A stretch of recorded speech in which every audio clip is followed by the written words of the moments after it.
beaucoup trop de mangas dans ma collection dont je repousse la lecture, mais aujourd'hui c'est plus possible. Je vais me laisser un mois pour réduire ma pile à 0. On va aller sur Manga Collect. Actuellement, ma pile à lire est à 116. Aujourd'hui, nous sommes le jeudi 1er août. J'ai un mois pour lire les 116 tomes. Après, je vais essayer d'en lire le maximum. C'est pas sûr que je réussisse parce qu'il faut quand même prendre du plaisir en lisant et pas lire pour lire. Donc, ce que je vous propose pour inaugurer ce défi, je vais commencer avec les 2 tomes de Slam Dunk, donc le tome 3 et le tome 4 dans cette perfecte édition. C'est des assez gros tomes. Après, c'est pas non plus très long à lire. C'est cool de découvrir la suite dans cette belle édition. Je découvre Slam Dunk. Allez, c'est parti. Top chrono. Le défi peut commencer. Toujours aussi sympa, hein, les planches, les dessins de Takehiko Inoue. Bon, bah écoutez, 2 tomes très sympas. Je me suis régalé. Là, on est clairement dans un match où on voit notre personnage principal s'améliorer. Au début, tout le monde pense que c'est un amateur, mais finalement, il va un peu les impressionner. Et c'était vraiment sympa. Cette édition, elle est au top. On a beaucoup de pages couleurs. Enfin, on a quelques pages couleurs, notamment au milieu du tome. On a des belles planches, des beaux dessins, un peu old school. Et sincèrement, c'est très plaisant à lire. Et voilà, dans ce tome-là, de toute façon, c'est clairement un match qui va s'opposer entre 2 lycées différents. Et on a un affrontement déjà entre les 2 capitaines, déjà très drôle. Et à un moment aussi dans le tome 4, ça m'a fait rire, c'est quand Sakuragi il vient de rentrer et il défend sur le capitaine de l'équipe adverse et il fait cette faute. Ça m'a vraiment fait rire. Ouais, très sympa ces 2 tomes pour commencer ce défi qui va durer un mois. Déjà 2 tomes de lus, 2 tomes assez balèzes hein, quand même. J'ai déjà hâte de connaître la suite.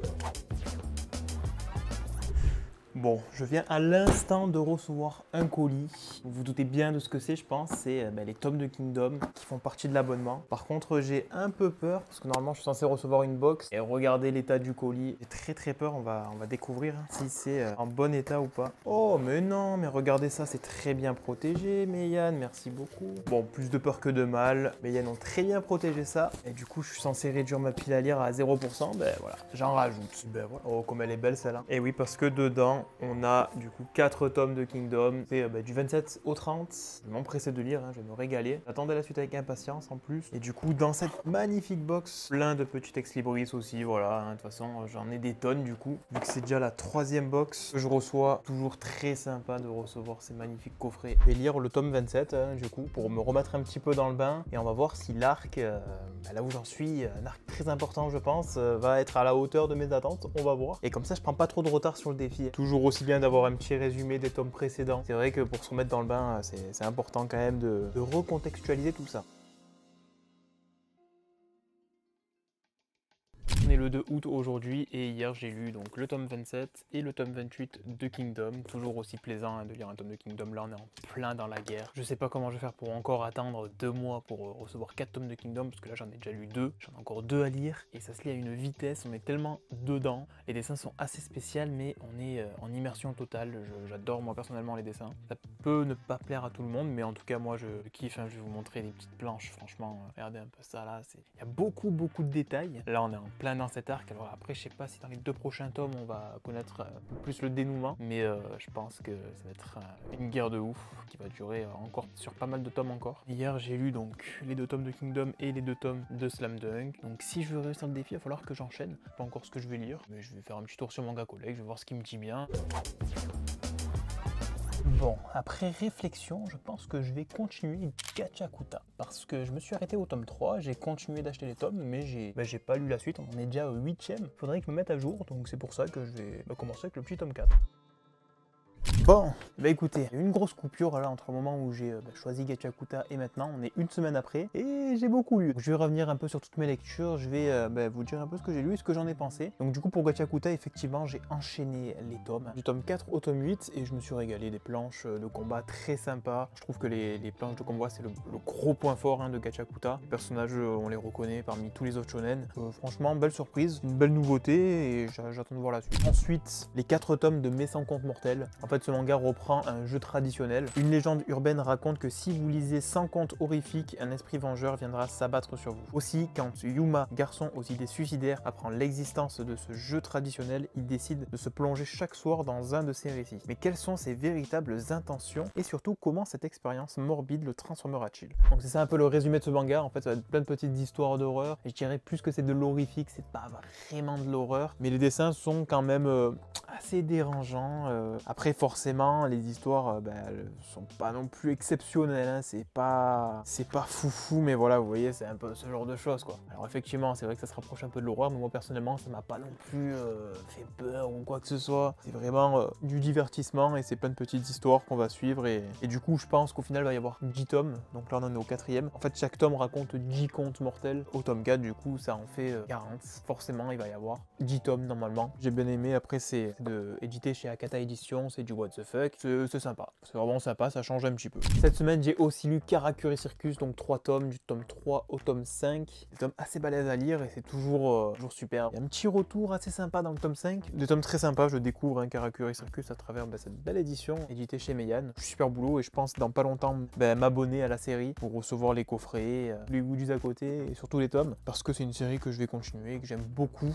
J'aime beaucoup le dessin, l'univers. C'est vraiment une histoire prenante et les personnages ils sont hyper attachants. Une histoire un peu autour du cirque mais c'est pas que ça, hein. Il y a beaucoup de leçons à en tirer donc lisez Karakuri Circus, c'est très très bien. Ensuite j'ai lu les 2 petits tomes de Deida. C'est une série où j'en attendais pas vraiment mais je suis quand même assez surpris par l'univers, hein, de l'auteur de Doro et Doro qui est Hayashida et apparemment Doro et Doro c'est un classique qu'il faut découvrir. On va suivre un peu donc l'histoire d'un groupe de 4 personnages, on va suivre un peu leurs péripéties et c'était vraiment, c'est assez hilarant comme manga. Je pense que je vais me prendre la suite, hein, l'édition en plus c'est super cool, très sympa. Mon petit coup de cœur de cette lecture c'est Le Gros Chat et la Sorcière Grincheuse. Vous voyez, hein, j'en ai parlé lors de la vidéo Mangatech et c'est une super belle édition. Moi j'adore les jaquettes, vous voyez elles sont magnifiques. Je trouve que les jaquettes c'est un gros point fort avec du vernis sélectif. Je trouve que la qualité c'est ouf. Édité chez Doki Doki et l'histoire est très tranche de vie, c'était très très cool à lire. Donc là du coup c'est clôturé donc en 5 tomes. Enfin elle est très cool, elle est assez émouvante et moi j'ai beaucoup aimé donc c'est un gros coup de cœur. Pensez vous procurer ça, c'est fini en 5 tomes. J'ai lu aussi donc le dernier tome de Demon Slave qui est sorti, le tome 14. Après l'histoire là stagne un petit peu, hein, Demon Slave, je sais pas où l'auteur veut aller avec Demon Slave. Ensuite 2 tomes de Oshinoko, donc le tome 11 et le tome 12. J'adore toujours Oshinoko, c'est toujours hyper intéressant à lire. Le personnage préféré c'est Kana forcément. J'ai trop envie de savoir la suite parce que on a envie de savoir la finalité de tout ça. Je sais pas combien de tomes va y avoir au total. Je sais pas du tout comment l'histoire peut se terminer, mais j'ai très hâte, j'espère être surpris. Alors là, j'ai lu un manga, une belle surprise dont beaucoup de monde parle. J'ai eu du mal à commencer, c'est Dan Dadan. Je me suis mis à jour, j'ai lu du tome 3 au tome 12. Je me suis régalé, j'ai jamais autant enchaîné des tomes comme ça. Je pensais pas que j'allais autant aimer parce que j'ai lu le premier tome au début et j'ai eu trop de mal à m'y mettre. Et finalement, je suis pas déçu, c'est trop bien. Des bons dessins avec un univers un peu délirant, ça donne ça. Je me suis tapé vraiment des barres en lisant ce manga. J'ai encore 2 mangas à vous présenter avant de terminer ce petit point lecture de cette semaine. J'ai lu 2 tomes de Vagabond, le tome 18 et le tome 19. Toujours cool d'avoir ces dessins de ouf. Et là, l'histoire, elle prend un peu un autre tournant. On va suivre ces samouraïs hyper charismatiques. Et du coup, le dernier manga que j'ai lu, Aohashi, avec ce tome 14. Juste avant, en fait, j'ai relu le tome 12 et le tome 13 parce que ça faisait un moment que j'avais pas relu du Aohashi et je m'étais arrêté du coup au tome 13 pour me remettre dans le bain, pour reprendre la série que j'avais mis en pause. J'ai relu ces 2 tomes et après j'ai lu le tome 14. J'avais oublié à quel point c'était bon. Je sais pas comment c'est possible d'avoir fait une pause aussi énorme comme j'ai fait là. Je sais pas pourquoi j'ai fait ça. C'est énorme. Ah ouais. Là au tome 14, on voit que notre personnage est déterminé à vouloir être l'un des meilleurs joueurs du monde. Là on est qu'au début, mais je pense qu'il va y avoir beaucoup de tomes, hein. Au Japon, il y en a 36 actuellement. C'est toujours en cours au Japon, donc il va y avoir beaucoup de tomes. Donc ça veut dire que il va aller loin notre personnage principal et j'ai hâte de suivre son évolution. Ouais, j'ai trop hâte.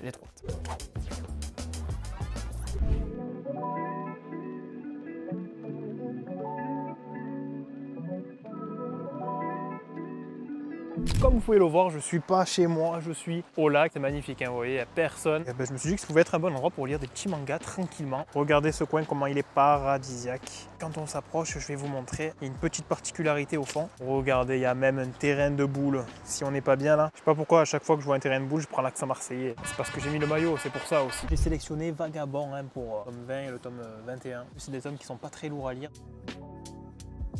Toujours très impressionnant, hein, les tomes de Vagabond. De toute façon, il y a des combats de ouf, des planches de ouf, des dessins de ouf. Toujours un plaisir de lire un tome de Vagabond, hein. C'est vraiment du lourd. Aujourd'hui, nous sommes le 31 août, c'est la fin du mois. Ça y est, le défi est officiellement terminé. On est parti pour faire le gros point. Ai-je réussi à terminer ma pile à lire ?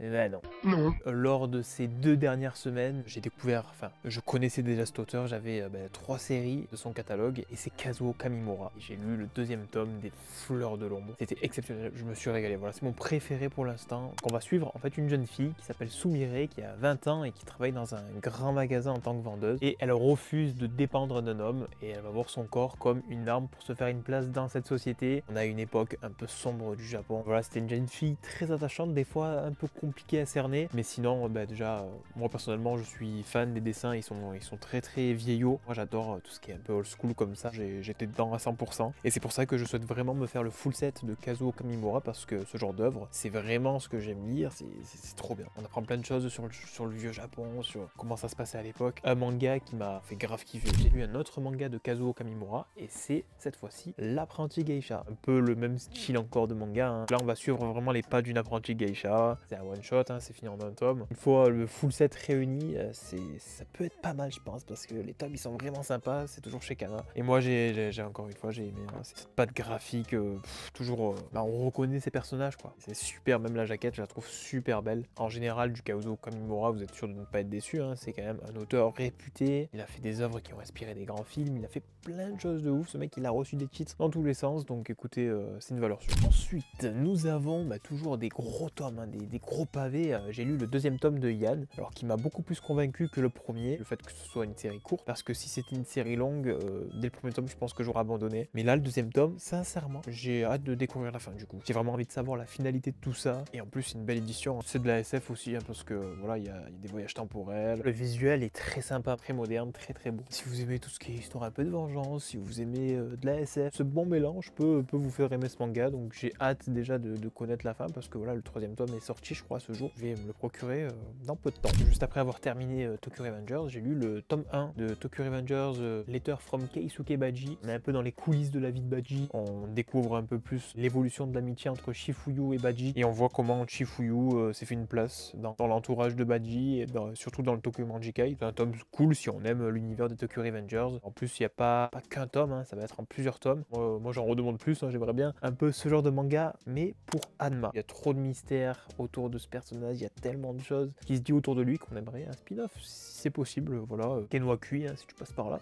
Bah écoute, un spin-off sur Hanma ça pourrait être pas mal. J'ai lu aussi le tome 3 de Tower of God, ça me conforte dans le fait qu'il faut que je continue cette série parce qu'elle est vraiment bien. Si vous aimez Hunter x Hunter, ce manga est fait pour vous en fait, hein. Ça ressemble beaucoup, même dans l'utilisation des pouvoirs, ça ressemble beaucoup au Nen je trouve, un webtoon, hein, donc c'est tout en couleur. Les tomes sont assez chers, c'est une dizaine d'euros, et c'est un petit tome, hein, donc ouais ça va piquer pour continuer, mais bon je vais voir si je les trouve d'occasion ou pas. Un petit one shot que j'avais dans ma collection depuis un moment, et c'est un petit Kodomo sur les chats, c'est Sa Majesté le chat, un one shot très très cool. Moi j'ai passé un bon petit moment. Après les dessins sont pas prises de tête, hein, vous voyez, c'est pas très tiré par les jeux, mais bon. C'est du coup donc Akihiro Kimura, hein, donc l'auteur de Sa Majesté le chat, qui voulait nous raconter un peu son aventure avec ses 4 chats, comment est-ce qu'ils ont adopté les 4 chats, et en fait on va découvrir un peu leur quotidien avec ces fameux chats. J'ai aussi continué les carnets de l'apothicaire avec ce tome 5. Je trouve que Mao Mao est trop puissante en fait, elle est trop forte. Elle nous en apprend des choses dans ce manga, elle nous en apprend beaucoup. J'ai continué une œuvre qui ne me disait pas du tout de base. J'avais lu les 2 premiers tomes et j'ai acheté le tome 3 que j'ai lu, c'est Divergelder. J'avais pas forcément kiffé les 2 premiers tomes, mais j'ai lu le tome 3 et forcé de constater que c'est finalement pas mal. Après c'est vraiment pour public averti,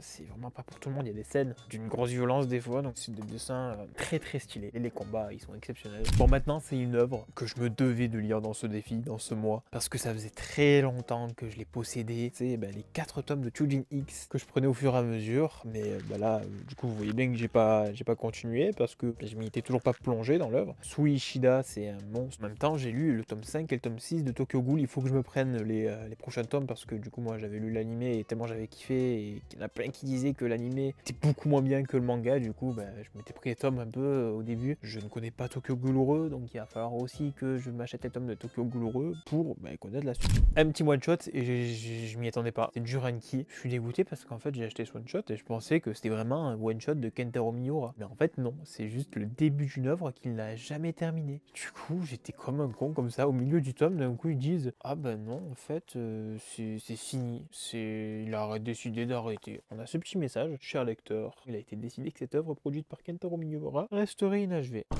Je suis un peu dégoûté. J'ai kiffé le début de l'histoire. Après, je pense qu'il y avait Berserk à côté, donc c'était trop compliqué de faire deux choses à la fois comme ça. À la suite, on a quand même une petite série courte Amazon, sous forme un peu de roman avec des illustrations très stylées. Je me suis mis à jour sur les tomes que j'avais aussi de Vagabond, donc tome 22, 23 et 24. Je suis à jour de ce que j'ai actuellement. Il faut que je m'achète les tomes, toujours aussi bien. J'ai lu aussi le tome 12 de Spy Family, que je n'avais toujours pas lu, hein, mais au moins je suis à jour actuellement. Le one-shot de Sanji dessiné par le dessinateur hein, de Food Wars. Il a dessiné pratiquement tout l'équipage et on va vraiment suivre Sanji dans ses petites péripéties où il va avoir des défis à relever en cuisine. Voilà, j'ai lu beaucoup de petits tomes comme ça que j'ai semés sur chaque série un petit peu. Là notamment le tome 2 de Blue Lock épisode Nagi. Il y a beaucoup de choses qu'on connaît déjà, qu'on revoit dans ce one-shot, mais on a vraiment en fait le point de vue de Nagi et en fait on nous refait tout le début du Blue Lock. C'est intéressant parce que du coup ça nous fait quand même découvrir un peu plus de choses comme un peu le one-shot sur Badji. On voit les matchs qu'on n'a pas vu du coup dans l'histoire originale. On voit comment ça s'est passé et on voit un peu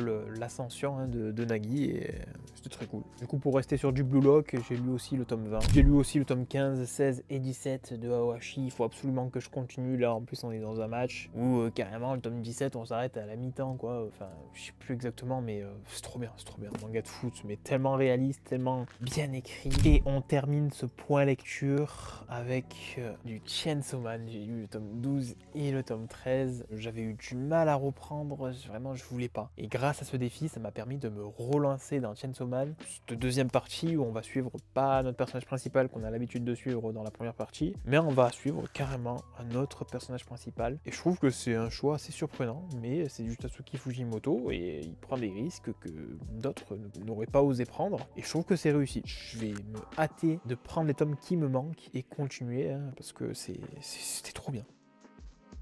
Donc il me reste 56 tomes encore à lire. Je trouve que ça va parce que j'ai démarré le défi, j'étais à 114, je me retrouve à 56. Je trouve que ça va. Là dans un mois ou 2 mois, ça y est, je suis à jour. Je suis très content quand même parce que je me suis mis à jour sur plein de séries. Vraiment, je voulais pas m'y mettre. Et au final, j'ai fait plein de trop belles découvertes et vraiment dans cette optique là en ce moment de terminer toutes mes séries que j'ai parce qu'on me l'a souvent rappelé dans les commentaires où on me disait que ma collection était pas ouf parce que j'avais pas beaucoup d'intégrales alors que 80% c'est que ça pratiquement. Donc écoutez, c'est la fin de ce défi, un mois pour terminer ma pile à lire. J'espère qu'elle vous aura plu. Dites-moi si vous aimez ce genre de concept. Si vous avez kiffé la vidéo, n'hésitez pas à liker, à vous abonner. On est de plus en plus sur la chaîne, merci infiniment. Et nous on se retrouve très bientôt dans 2 semaines pour la nouvelle vidéo. Ciao, bye bye.